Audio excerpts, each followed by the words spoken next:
আসসালামু আলাইকুম। আমি ইশতিকা রহমান, সহকারী শিক্ষক, ঢাকা শিক্ষা board, laboratory school and college.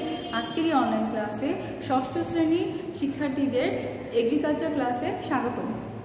তো গত ক্লাসে আমি তোমাদের এগ্রিকালচার পার্ট 1 নিয়েছিলাম, অধ্যায় 3 কৃষি উপকরণ করে। আজকে আমি পার্ট 2টা নিব, কারণ তখন সেই অধ্যায়টি শেষ হয়নি। তো আমি গত ক্লাসে পানি সেচের আগ পর্যন্ত পড়িয়েছিলাম। আজকে আমরা পানি সেচ সম্পর্কে পড়ব। পানি সেচটা কি?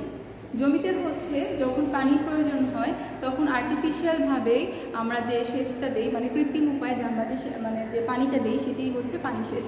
বর্ষা সিজনে কিন্তু পানি দিতে হয় না, এবং পানি সেচটা কিন্তু লাগেই না এবং কম লাগে। কিন্তু অন্যান্য সিজনে, যেমন এখন গ্রীষ্মের যে সিজনটা, তখন কিন্তু তোমার মাটিটা কি হয়ে যায়, শুকিয়ে পানির যে লেভেলের যে স্তরটা, সেটা উদ্ভিদ আপটেক করতে পারে 15 থেকে 20 সেন্টিমিটারের মধ্যে। কিন্তু পানির যে স্তরের যে লেভেলটা, সেটা উদ্ভিদের শিকড়ের থেকে অনেক নিচে চলে যায় এই পানির লেভেলটা। তখন এই উদ্ভিদের শিকড়গুলা কি করতে পারে না, পানিটাকে নিতে পারে না। না নেওয়ার কারণে তারা পুষ্টিটাকে ডিজলভ করতে পারে না, এবং গাছটা কি হয় যে দীর্ঘদিন পানি না পাওয়ার কারণে গাছটা শুকিয়ে যায়, পাতাগুলো ঝরে যায়। তখন সেই অবস্থায় আমাদের অবশ্যই জমিতে পানি সেচ দিতে হবে। তো পানি সেচ দেওয়ার জন্য আমরা কি করতে পারি, আমরা কৃত্রিম উপায়ে আমরা পাম্পের সাহায্যে, বিভিন্ন ধরনের পাম্প আছে, সেন্ট্রিফিউগাল পাম্প আছে, বিভিন্ন পাম্পের সাহায্যে আমরা কৃত্রিমভাবে পানি দিতে পারি। এটাই হচ্ছে জমিতে পানি সেচ দেওয়া। তো পানি সেচের উৎসগুলো কি? উৎসগুলো তো সেটাই, উৎসগুলো হচ্ছে বৃষ্টির পানি হতে পারে প্রাকৃতিকভাবে। তারপর আমি যদি কৃত্রিমভাবে বলি, তাহলে হচ্ছে আমরা গভীর নলকূপ লাগিয়ে, গভীর নলকূপে পাইপ লাগিয়ে পাইপিংয়ের মাধ্যমে, তারপর সেচ পাম্পের সাহায্যের মাধ্যমে, এগুলো নদ নদী বা জলাশয়ের মাধ্যমে পাইপিং করে আমরা কি করতে পারি, পানি সেচ দিতে পারি। তো প্রয়োজনীয়তা হচ্ছে কি? প্রয়োজনীয়তা হচ্ছে গাছটা সজীব থাকবে, পুষ্টিগুণ ভালো পাবো, আমরা ফলাদি ভালো পাবো। আর উপকারিতা তো সেম। উপকারিতা তো কি হচ্ছে, আমাদের লস হচ্ছে না, এবং আমাদের কি হচ্ছে, কৃষকরা লাভবান হচ্ছে। এটাই হচ্ছে উপকারিতা। তো কৃষকরা একটা জিনিস, এটা তোমার বইতে নাই, এটা হচ্ছে দীর্ঘ সময় অ্যানালাইসিস করে দেখা গেছে যে বাংলাদেশ সহ অন্যান্য গ্রীষ্ম প্রধান অঞ্চলগুলোতে পানির স্তরগুলো আস্তে আস্তে অনেক নিচে নেমে যাচ্ছে। এটা হচ্ছে তোমার গ্লোবাল ওয়ার্মিংয়ের ফলে, বিশ্বায়নের ফলে এই গাছগুলো হচ্ছে, মানে গাছ নিধনের ফলে, এবং হচ্ছে মাটির উপরিভাগ চলে যাওয়ার কারণে, এবং হচ্ছে বিভিন্ন এই মানব সৃষ্ট কারণে, পরিবেশ দূষণ, বায়ু দূষণ, সব কিছু এটার মধ্যেই আছে। তো ওগুলার অনেকগুলো এফেক্ট কিন্তু এই পানিটা স্তরটা নিচে নেমে যাচ্ছে। এই জন্য আমাদের সবারই উচিত পানির সোর্সগুলোকে যথাযথ ব্যবহার করা। এবং নদী কিন্তু মরে যাচ্ছে, এই নদীগুলো কিন্তু মানে বিভিন্ন ধরনের কলকারখানা বজ্র পদার্থগুলো পড়ে নদীগুলো মারা যাচ্ছে। তো ওই বিষাক্ত পানি কিন্তু আমরা গাছে দিতে পারবো না। এই জন্য আমাদের নদীগুলোকে বাঁচানো উচিত, পানির সোর্সগুলোকে বাঁচানো উচিত। তো যাই হোক, এখন আমরা পানি সেচ সম্পর্কে জানলাম। তো পানি সেচের ঠিক বিপরীতটা হচ্ছে পানির নিষ্কাশন। অতিরিক্ত পানি কিন্তু তোমার জমির জন্য ভালো না, কোনো কিছুই অতিরিক্ত ভালো না। অতিরিক্ত পানি সেচও ভালো না, আবার অতিরিক্ত জমিতে শুকিয়ে যাওয়া ভালো না। যখন পানিতে তোমার জমিটা একদম ভরে পরিপূর্ণ হয়ে যাবে, তখন আমাদের মনে হবে যে এখন আমাদের পানি নিষ্কাশনের প্রয়োজন। তখন যদি আমরা পানি নিষ্কাশন বা অতিরিক্ত পানিটা আমরা সরিয়ে না ফেলি, তাহলে কি হবে, পানি নিষ্কাশন হবে না, এবং শিকড়টা দীর্ঘকাল, এই যে গাছের শিকড়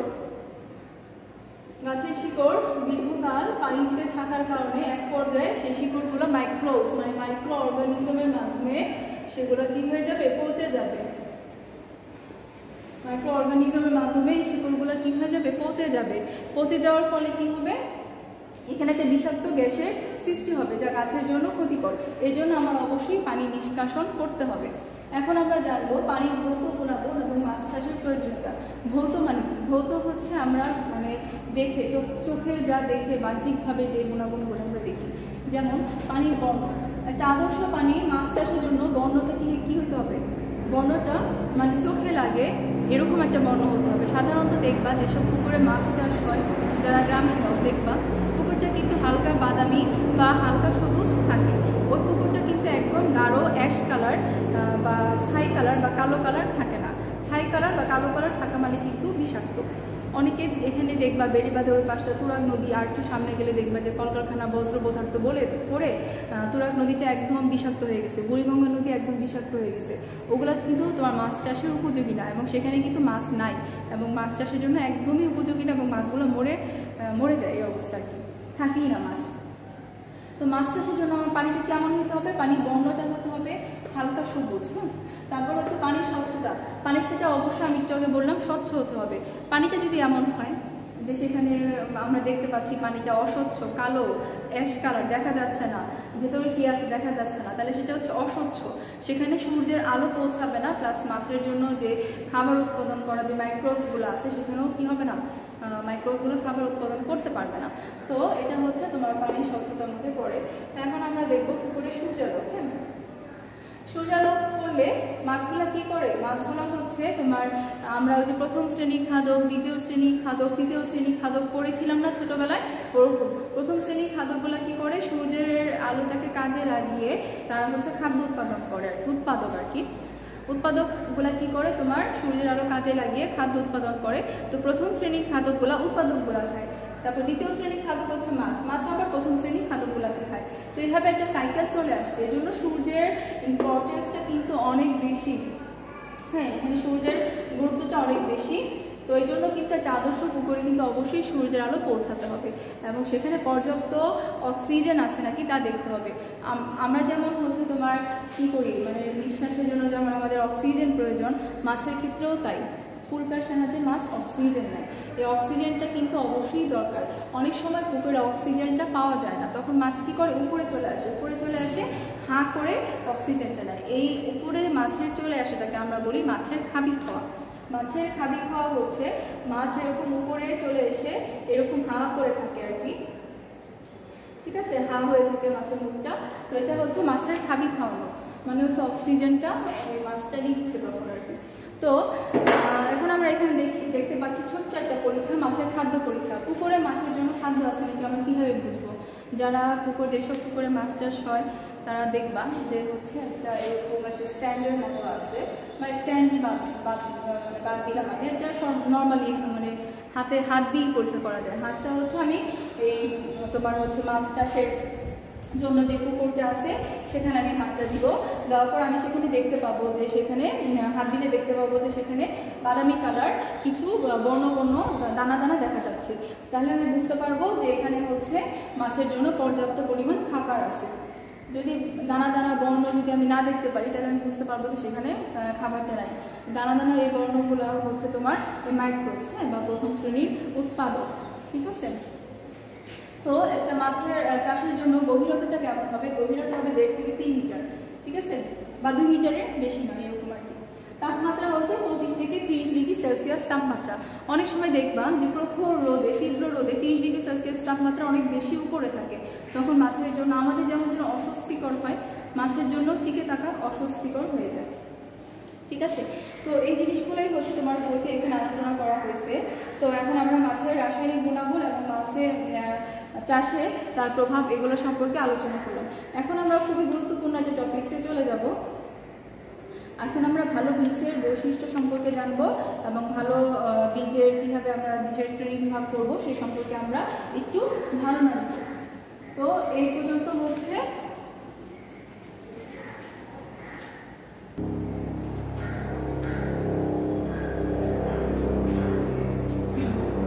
এখানে আমি কিছু বৈশিষ্ট্য লিখে রেখেছি বীজের।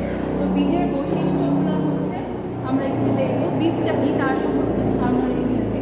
বীজটা হচ্ছে আমরা ছোটবেলায় পড়ে এসেছিলাম নিষিক্ত পরিপক্ক ডিম্বকী হচ্ছে বীজ, তাই না? নিষিক্ত পরিপক্ক ডিম্বকী হচ্ছে বীজ। তো বীজের বৈশিষ্ট্যগুলো কি তা আমরা একটু দেখব। বীজের বৈশিষ্ট্যের মধ্যে প্রথমেই আছে বীজ বিশুদ্ধতা, জাত বিশুদ্ধতা, গঠন ক্ষমতা, বীজের জীবনশক্তিতে, বীজের আর্দ্রতা এবং বীজের বর্ণ। প্রথমে আসলো যে আমার বীজের বিশুদ্ধতা। বীজের বিশুদ্ধতা হচ্ছে তুমি এখন ধানের বীজ কিনতে গেছো, তো হচ্ছে এখানে কি থাকবে, তোমার ধানের বীজের মধ্যে তোমার গমের বীজ মিশ্রিত থাকবে না, ঠিক আছে। এটাই হচ্ছে তোমার বীজের বিশুদ্ধতা। বীজটা কতটা সতেজ, কতটা তোমার মানে তোমার তাজা, সেটাই হচ্ছে তোমার বীজের বিশুদ্ধতার মধ্যে পড়ে, ঠিক আছে। তো আমি এখানে কি বুঝলাম বীজের বিশুদ্ধতা বলতে? বীজের বিশুদ্ধতা বলতে আমি বুঝলাম যে একটি বীজের মধ্যে অন্য জাতের বীজের যে মিশ্রণটা সেটা থাকবে না। তো জাত বিশুদ্ধতা হচ্ছে ধরো নাজির চাল আছে, কালো জিরা চাল আছে, ধান আছে, তারপর হচ্ছে তোমার অ্যারোমেটিক যে রাইসগুলো আছে, বাসমতি চাল আছে। এখন তুমি বাসমতি চাল কিনতে গেছো, বাসমতি চালের সাথে যদি কালি জিরা বা চিনি গুঁড়া চালের মিশ্রিত থাকে থাকে, তাহলে এখানে হচ্ছে জাতের বিশুদ্ধতা নষ্ট হচ্ছে। তাহলে বীজ বিশুদ্ধতা কি? বীজ বিশুদ্ধতা হচ্ছে ওই বীজের মধ্যে আগাছা থাকবে না, অন্য জাতের ধানের মধ্যে গম থাকবে না। যদি ধানের বীজ কিনতে যাও ধানের বীজই কিনবা, গমের বীজ কিনতে গেলে গমের বীজই কিনবো, মানে মিশ্রণটা থাকবে না। আর জাত বিশুদ্ধতা হচ্ছে আমরা ধানের মধ্যে ক্লাসিফিকেশন কেন দেখাচ্ছি তোমরা ভালো বুঝবা, এই জন্য দেখাচ্ছি। কালো জিরা ধান, কালো জিরা চালের নাম শুনেছো তোমরা, পোলার চাল যেটাকে কালো জিরা বলি আমরা, বা চিনি গুঁড়া চাল, ঠিক আছে, চিনি গুঁড়া চাল বা কালো জিরার মধ্যে পোলারের চাল হয়। তারপর অ্যারোমেটিক রাইসগুলো যেগুলো, সেগুলো তুমি যদি এখন বাসমতি চাল কিনতে যাও সেখানে শুধু বাসমতিই থাকবে, সেখানে কালো জিরা বা চিনি গুঁড়া থাকবে না। এটা হচ্ছে জাত বিশুদ্ধতা। গজনের ক্ষমতা হচ্ছে একটা বীজের, আমি মাটিতে হচ্ছে সেটাকে আমি বপন করলাম, বপন করার পর দেখবো সেটা যদি গজানোর ক্ষমতাটা কেমন, মানে সেটা কতটা সার্ভাইভ করতে পারতেছে, এটাই হচ্ছে তোমার গজানোর ক্ষমতা। গজানোর ক্ষমতা অবশ্যই 80 ভাগের উপরে থাকতে হবে একটি বীজের, 80 ভাগের বেশি থাকতে হবে, 80 ভাগের বেশি গজানোর ক্ষমতা থাকতে হবে। 80 থেকে 100% গজানোর ক্ষমতা থাকে। সাধারণত বীজের গায়ে লেখা থাকে যে এই বীজটার গজানোর ক্ষমতা এত পার্সেন্ট লেখা থাকবে যে বীজের গায়ে। তারপর হচ্ছে বীজের জীবনীশক্তি টেস্টটাও কিন্তু তোমার ওই অনুকূল পরিবেশে কাটিয়ে উঠে, কতটা কাটিয়ে উঠতে পারবে বীজ, সেটাই হচ্ছে বীজের টেস্ট। তারপর আসলে বীজের আর্দ্রতাটা খুবই ইম্পর্টেন্ট, খুবই গুরুত্বপূর্ণ। আমি কুইজে সাধারণত দিয়েই থাকি, সংরক্ষণের জন্য আর্দ্রতাটা খুবই গুরুত্বপূর্ণ। তুমি যদি দেখবা যে আমরা ধানের বীজ যখন সংরক্ষণ করি বা গমের বীজ বা লাউয়ের বীজ বা শসার বীজ, সেই বীজটাকে আমরা রোদে ভালো করে শুকিয়ে নিই। শুকিয়ে নেওয়ার ফলে কি হয়, যেটার যে অতিরিক্ত পানিটা থাকে তা কিন্তু তোমার অ্যাবজর্ব হয়ে যায় রোদের তীব্র আলোতে। তো কিন্তু কেন করে এটা? পানি থাকলে আমাদের কি সমস্যা? পানি থাকলে অবশ্যই সমস্যা, কারণ আমাদের ফাঙ্গাস আছে এবং মাইক্রো অর্গানিজমগুলো আছে। পানি থাকলে তারা কী করবে, সেই বীজটার উপর জন্মাবে, জন্মালে বীজটার অঙ্কুরোদ্গম ক্ষমতা হারিয়ে যাবে। এই জন্য বীজের আর্দ্রতাটা অনেক বেশি গুরুত্বপূর্ণ। আর্দ্রতাটা কি? আর্দ্রতাটা হচ্ছে আমি পানির পরিমাণটা কমাবো। কত পার্সেন্ট কমাবো? 100% থেকে 100 ভাগ থেকে কমাতে কমাতে কমাতে কমাতে 8 থেকে 10 ভাগে চলে আসবো। ধানের ক্ষেত্রে আর্দ্রতা হচ্ছে তোমার 8 থেকে 10 ভাগ, ঠিক আছে। দানা শস্য, ধান, গম, এগুলো দানা শস্যের ক্ষেত্রে 8 থেকে 10 ভাগ, খুবই গুরুত্বপূর্ণ এবং আমি কুইজে দেখি। বীজের বর্ণ অবশ্যই স্বচ্ছ হতে হবে, বাদামি কালার হতে হবে, সাধারণত বাদামি কালারই হয় বীজগুলো, সাদা বাদামি, কালো, খয়েরি, লালচে, এগুলো মানে হচ্ছে সেই বীজটা নষ্ট, ঠিক আছে। তো এক একটা বীজের কালার এক এক রকম, তো বীজের অ্যাকচুয়ালি কালার যে তা হতে হবে। যেমন লাল শাকের বীজ যেটা, সেটা কিন্তু লালচে কালার।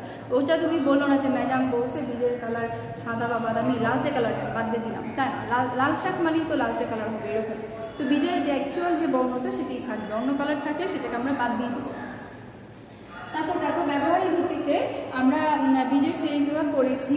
ব্যবহারের ভিত্তিতে বীজের শ্রেণীবিভাগ হচ্ছে উদ্ভিদতাত্ত্বিক বীজ, কৃষিতাত্ত্বিক বীজ। উদ্ভিদতাত্ত্বিক বীজ হচ্ছে নিষিক্ত পরিপক্ক ডিম্বককে আমরা বীজ বলি। নিষিক্ত পরিপক্ক ডিম্বকই হচ্ছে বীজ, যা মাটিতে বপন করলে আমার কি হবে, গাছ হবে। এটা হচ্ছে উদ্ভিদতাত্ত্বিক, এটা হচ্ছে তোমার উদ্ভিদতাত্ত্বিক সংজ্ঞা। এবং কৃষিতাত্ত্বিক সংজ্ঞা হচ্ছে কৃষি বিজ্ঞানী যারা এগ্রিকালচারিস্ট আছে তারা বলে উদ্ভিদের যে অংশটা, সেটা হতে পারে পাতা, সেটা হতে পারে কাণ্ড, সেটা হতে পারে মূল, উদ্ভিদের যে অংশটা বিভাজন ক্ষমতা আছে এবং নতুন একটি উদ্ভিদের জন্ম দেয়, সেটাই হচ্ছে তোমার বীজ। যেমন পাথরকুচি পাতাটা যদি আমি ফেলে রাখি, পাথরকুচি গাছের একটা পরিপূর্ণ পাতা যদি আমি মাটিতে ফেলে রাখি, তাহলে সেখান থেকে তোমার পরবর্তীতে গাছ জন্মাবে। তার মানে কৃষিতাত্ত্বিকের মতে সেটা হচ্ছে তোমার বীজ, কৃষিতাত্ত্বিকের মতে সেটা হচ্ছে তোমার বীজের সংজ্ঞা। আর উদ্ভিদতাত্ত্বিকের সংজ্ঞা হচ্ছে নিষিক্ত পরিপক্ক ডিম্বকী বীজ। কৃষিতাত্ত্বিকের মতে উদ্ভিদের যে অংশ বা যে অংশটা বা যে অর্গানটা একটি নতুন উদ্ভিদের জন্ম দিতে পারে, তাই হচ্ছে তোমার কৃষিতাত্ত্বিকের মতে বীজ। বীজ আবরণের উপস্থিতিতে অনাবৃত বীজ, আবৃত বীজ। অনাবৃত বীজ যার মধ্যে কোনো আবরণ থাকবে না। অনাবৃত বীজের উদাহরণ হচ্ছে পাইন এবং সাইকাস। অনাবৃত বীজের উদাহরণ হচ্ছে পাইন এবং সাইকাস। যারা বড় হয়ে বায়োলজি নিবা পড়বা তারা কিন্তু সাইকাসের সাথে কাজ করবা, বা সাইকাস গাছটা কিন্তু আমাদের ছাদে, আমাদের ঢাকা শিক্ষা বোর্ড ল্যাবরেটরি স্কুল অ্যান্ড কলেজের ছাদে কিন্তু সাইকাস গাছটা রাখা হয়েছে। তো সাইকাসের যে বীজটা সেটা কিন্তু অনাবৃত বীজ। এবং আবৃত বীজ কোনটা, যে বীজের আবরণটা মানে কোটেড থাকে, মানে বীজটা আবরণ থাকে। যেমন ধান, সরিষা, ধানের খোলসটা খুলতে হয়, সরিষার খোলসটা খুলতে হয়, ঠিক আছে। টমেটোর সিডের কিন্তু ভেতরে হালকা উপরে আবরণ আছে, এগুলো সবই হচ্ছে আবৃত বীজ। আবৃত বীজের সংখ্যাটা বেশি, অনাবৃত বীজের সংখ্যাটা বাংলাদেশে খুবই কম, যেমন পাইন এবং সাইকাস। এখন বীজপত্রের সংখ্যা, বীজটাকে আমি ভাঙলে কি পাবো? বীজের পত্রের সংখ্যা একবীজপত্রী, দ্বিবীজপত্রী, বহুবীজপত্রী।